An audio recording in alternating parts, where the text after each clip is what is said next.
திமுகவை பற்றி நமக்கு தெரியுங்க. அவங்களுக்கு வந்து எவ்ரி 5 இயர்ஸ்க்கு மேலே மக்கள் அனுமதிச்சதே இல்லை. 1971லேருந்து ஜனங்க தூக்கி போட்டுருவாங்க. திமுகவுக்கு வந்துங்க அவங்களுக்கு அதான் சொல்கிறேன்னே, அவங்களுக்கு தேர்தலில் வந்து தோத்துருவோம், ஆட்சி பறி போயிடும் அப்படின்றதால எதுக்கு எடுத்தாலும் பேசுறது, எதுக்கு எடுத்தாலும் அதிமுக அடிமை திமுகன்றது. இப்போ நீங்கள் ஆட்சியில் பங்கெடுத்து வாஜ்பாய் கூட இருந்தப்போ, நீங்கள் காங்கிரஸில் ஆட்சியில் கூட்டணி அது ஆட்சியில் இருக்கும்போது இப்போ நீங்கள் அடிமை காங்கிரஸா? அதனால் இதெல்லாம் வந்துங்க திமுகவை பற்றி நமக்கு தெரியுங்க.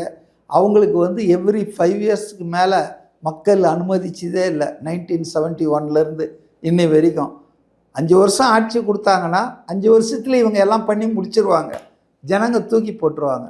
அதனால் அவங்களுக்கு இப்போ டைம் முடிய போகுது. 26ல் கண்டிப்பாக திமுக மக்களால் தூக்கி எறியப்படும். யார் தூக்கி எறிவார்கள் என்பதில் தான் சிக்கல். எடப்பாடி அந்த கூட்டணி தூக்கி எறிய போதா, விஜய் கூட்டணி தூக்கி எறிய போதா, இல்லை 2 பேரும் சேர்ந்து தூக்கி எறிய போகிறாங்களா? இதெல்லாம் நடக்கிறதுக்கு ஒரு 2-3 மாதம் ஆகுங்க.